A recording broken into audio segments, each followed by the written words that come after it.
세상을 보는 방식이 참 여러 가지가 있잖아요. 근데 만약에 모든 걸 딱 두 가지로 압축해 본다면 어떨까요? 아, 두 가지로요? 네. 하나는 약육강식. 말 그대로 약한 자는 강한 자에게 먹힌다는 세계관이고요. 다른 하나는 공존 공영. 더불어 살고 함께 번영한다는 세계관이죠. 정말 그렇죠. 어찌 보면 우리 삶의 모든 갈등과 협력이 그 두 단어 안에 다 들어있는 것 같기도 해요. 맞아요. 이게 그냥 사자성어 두 개가 아니에요. 저는 이걸 세상을 움직이는 두 개의 뭐랄까 완전히 다른 운영체제, OS라고 봅니다. 운영체제요? 오, 그거 재밌는 비유인데요. 네, 하나는 경쟁하고 약탈하는 걸 기본 코드로 삼고 다른 하나는 협력하고 상생하는 걸 기본 코드로 삼는 거죠. 그리고 우리가 어떤 OS를 선택하느냐에 따라서 결과값이 완전히 달라지는 거고요. 바로 그 점 때문에 오늘 이 주제를 한번 제대로 파헤쳐 보고 싶었습니다.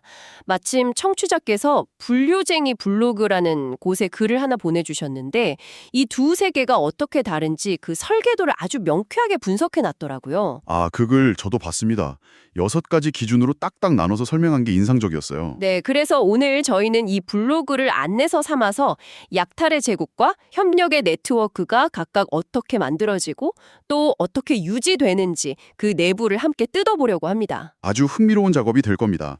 이게 그냥 개념 비교가 아니라 우리 일상, 직장 생활이나 팀 프로젝트 같은 데서도 바로 적용해 볼 수 있는 얘기거든요. 좋습니다. 자, 그럼 그 설계도의 첫 번째 항목부터 시작해 보죠. 바로 구조입니다. 블로그에서는 약육강식의 구조를 강자가 약자를 약탈하는 구조라고 정의하고요. 네, 공정공영은 서로 부족한 부분을 거래하는 구조라고 설명해요. 약탈과 거래라.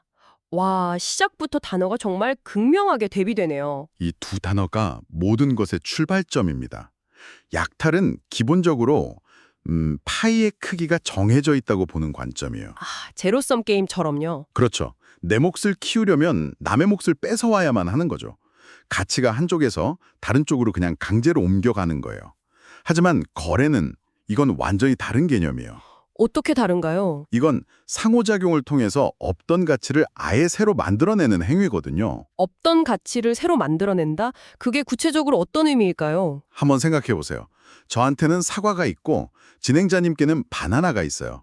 각자에게는 그냥 과일 하나일 뿐이죠. 그렇죠. 근데 우리가 이걸 거래하면 저는 바나나를 얻고 진행자님은 사과를 얻으면서 혼자서는 가질 수 없었던 다양성이라는 새로운 가치를 얻게 되잖아요. 아, 그러네요.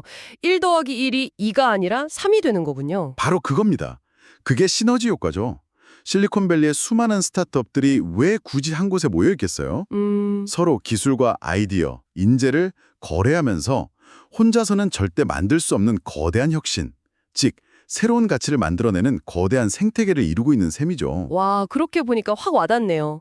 약탈은 있는 걸 빼앗는 거고, 거래는 서로 가진 걸 합쳐서 더 큰 걸 만들어내는 거군요. 네, 구조 자체가 이렇게 다르니까 그 구조를 유지하기 위해 쓰는 수단도 다를 수밖에 없겠어요. 이게 바로 두 번째 차이점이더라고요. 그렇죠. 수단은 구조에 철저히 종속될 수밖에 없으니까요. 대화를 쓴다고요? 네, 약탈이라는 구조를 생각해보면 답이 나와요. 상대방 의사랑 상관없이 내 뜻을 이뤄야 하니 결국 힘의 강제가 필수적이죠. 국가 단위에서는 군사력이 되는 거고 개인 관계에서는 뭐 강압이나 위협이 되겠네요. 맞습니다. 반면에 거래라는 구조가 잘 돌아가려면 뭐가 필요할까요? 일단 서로 뭘 원하는지 알아야 하고 가격이든 조건이든 합의를 해야 하니까 대화가 필수적이겠네요. 바로 그겁니다. 그리고 그 약속을 지킬 거라는 믿음도 있어야 하고요. 정확해요. 대화를 통해 규칙을 만들고 그 규칙을 지킬 거라는 상호 신뢰. 이게 없으면 거래 자체가 성립하지 않아요. 시장 경제가 법과 신용 위에서 돌아가는 거랑 똑같은 원리죠. 그래서 공존 공영의 세계에서는 힘이 아니라 대화와 소통 능력이 가장 중요한 자산이 되는 거군요. 바로 그거죠. 그리고 보니까 되게 사소한 일상에서도 이게 보이네요. 룸메이트랑 집안일 문제로 다툴 때 그냥 내가 힘드니까 네가 해 라고 통보하는 건 약육강식의 수단이고 네. 우리 언제 시간이 괜찮은지 어떻게 일을 나눌지 얘기 좀 해보자 하는 건 공존공영의 수단인 셈이군요. 아주 정확한 비유입니다. 그리고 그 두 가지 수단이 어떤 다른 과정을 낳는지를 보면 세 번째 차이점이 자연스럽게 이해가 돼요. 네, 세 번째 차이점이 바로 과정이죠. 블로그에 따르면 약육강식의 과정은 제로섬 게임, 공존 공영은 서로 이익을 보는 과정, 즉 윈윈 게임이라고요. 이건 뭐 앞서 말한 구조와 수단의 당연한 경과처럼 들리죠. 네, 그렇죠. 근데 이 과정의 차이가 그 안에 속한 사람들의 심리에 미치는 영향이 정말 엄청납니다. 심리적으로요. 네. 제로섬 게임의 장안에 들어가면 우리는 필연적으로 주변 사람들을 나의 이익을 앗아갈 수 있는 경쟁자 혹은 적으로 보게 돼요. 아, 불안과 불신이 기본값이 되는 거죠. 내 이익이 곧 상대의 손해니까요. 제가 예전에 아르바이트 할 때 딱 그런 경험을 한 적이 있어요. 오, 어떤 경험이었나요? 분명 다 같이 시급제로 일하는데도 조금이라도 편한 일을 하려고 동료들끼리 서로 일을 떠넘기고 엄청 눈치 싸움을 하는 거예요. 아, 가게 전체의 일의 양은 정해져 있는데 우리끼리만 에너지를 낭비하는 완벽한 제로섬 게임이었죠. 결국 팀워크는 엉망이 되고 다들 스트레스만 받았어요. 그 경험이 제로섬 과정의 폐해를 정말 잘 보여주네요. 에너지가 성과를 내는 데 쓰이는 게 아니라 내부 경쟁과 갈등을 관리하는 데 다 소모되어 버리는 거죠. 반면에 윈윈의 과정은 완전히 다릅니다. 상대의 성공이 나의 성공에도 도움이 된다는 인식이 생기기 시작해요. 아, 동료가 일을 더 잘하면 우리 팀 전체 성과가 올라가고 그게 결국 나한테도 이득이 된다.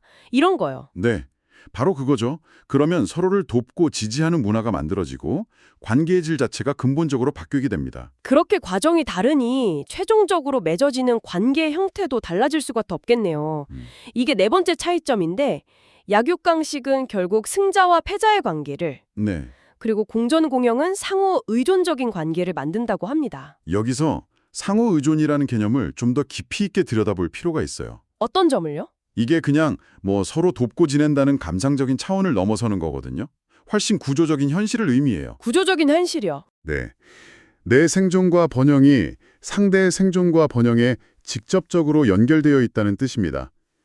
자연 생태계에서 꽃과 벌의 관계를 생각해보면 쉬워요.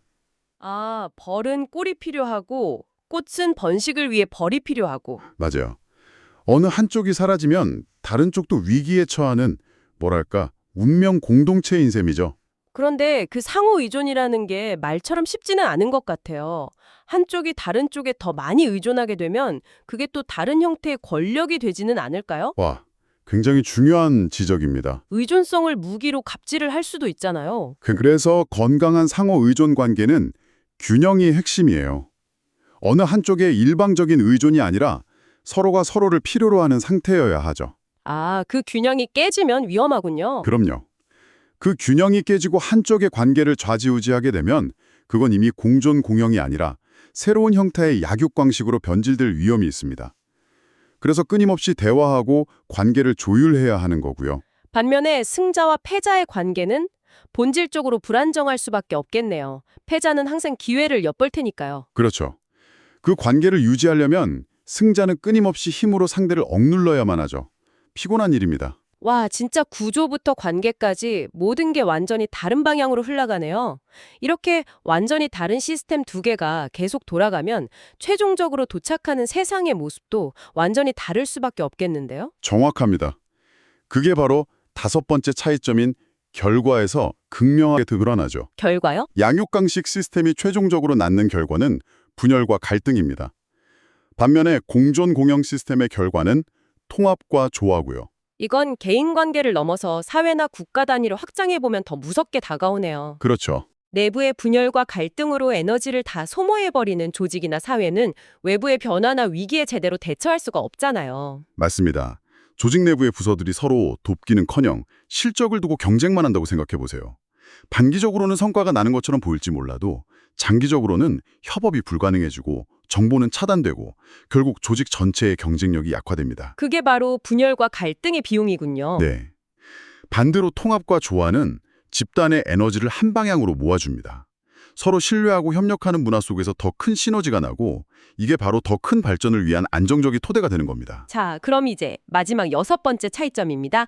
어쩌면 우리에게 가장 현실적이고 실용적인 질문일 수도 있겠네요. 바로 지속성의 문제입니다. 그렇죠. 그래서 뭐가 더 오래 가느냐? 네, 블로그에서는 약육강식은 갈등으로 인한 단기적 지속성을, 공존공영은 신뢰와 협력으로 인한 장기적 지속성을 갖는다고 정리합니다. 약육강식 모델이 왜 단기적일 수밖에 없는지 그 이유를 따져볼 필요가 있어요. 크게 두 가지가 있습니다. 네, 뭔가요? 첫째, 이 모델은 끊임없이 약탈할 새로운 대상을 찾아야만 유지될 수 있어요. 스스로 가치를 생산하는 시스템이 아니니까요. 아, 더 이상 약탈할 것이 없어지면 시스템 자체가 흔들리는 거군요. 그렇죠.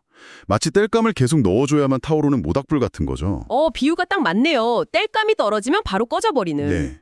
그리고 두 번째 이유는 더 치명적이에요. 내부적으로 패배한 이들의 원한과 복수심을 계속 키운다는 겁니다. 억눌린 불만은 사라지지 않고 계속 쌓이다가 결국 시스템을 내부로부터 무너뜨리는 강력한 힘으로 작용하게 되죠. 역사상 수많은 제국들이 외부의 침략이 아니라 내부의 반란으로 무너졌던 이유가 바로 여기에 있습니다. 그렇다면 공존공영 모델은 왜 장기적으로 지속될 수 있는 건가요? 그건 이 모델이 신뢰라는 아주 특별한 자원을 기반으로 하기 때문입니다. 신뢰요? 네. 신뢰는 석유나 석탄처럼 쓰면 없어지는 자원이 아니에요. 오히려 사용하면 할수록 더 커지고 단단해지는 일종의 재생 가능한 자원입니다. 와, 쓰면 쓸수록 커지는 자원이라니. 그렇죠.